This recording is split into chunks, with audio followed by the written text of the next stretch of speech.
एक दिन गौतम बुद्ध अपने सभी शिष्यों को उपदेश दे रहे थे। गौतम बुद्ध अपने शिष्यों से कह रहे थे, अगर किसी के भी मन में कोई शंका है वह मुझसे कुछ भी पूछ सकता है।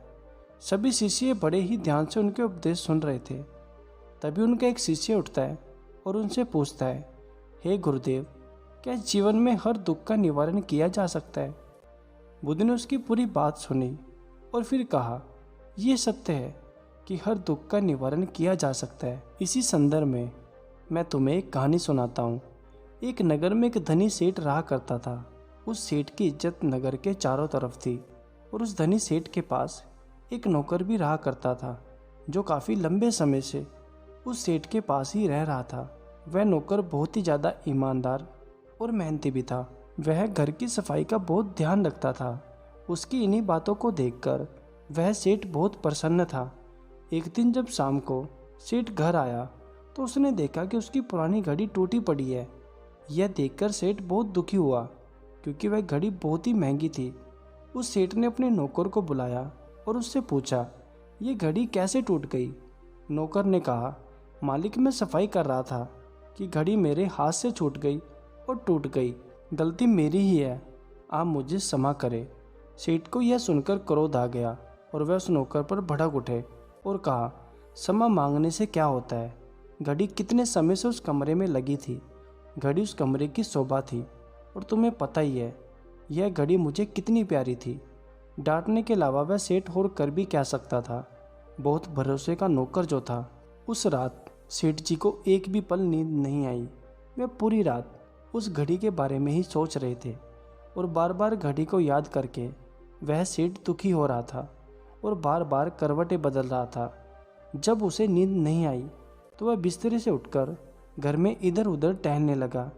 तभी अचानक उसकी नज़र उसके नौकर पर पड़ी। वह नौकर बड़े ही आराम से सो रहा था। यह देखकर उस सेठ को और भी दुख हुआ।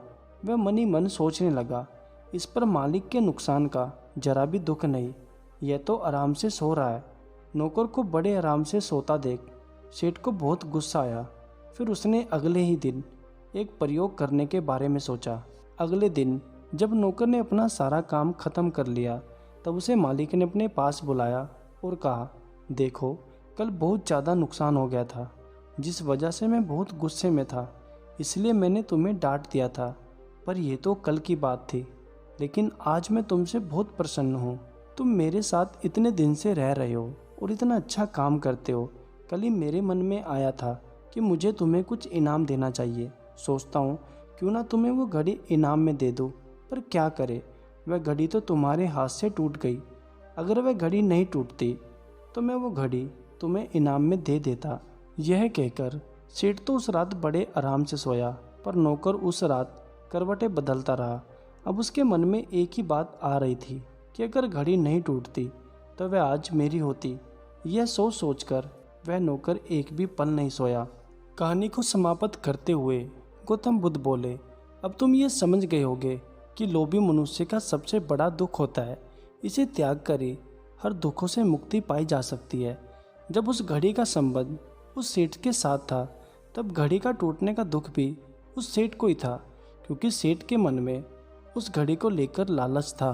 लेकिन जैसे ही उस घड़ी का संबंध उस सेठ से हटकर उस नौकर के साथ जुड़ गया तो उस नौकर के मन में उस घड़ी को लेकर लगाव पैदा हो गया और उस घड़ी का दुख सेठ से हटकर उस नौकर को होने लगा।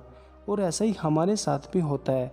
जब भी हम किसी भी चीज़ का लगाव करते हैं और वह चीज़ हमसे दूर हो जाती है तो हमें भी दुख होता है।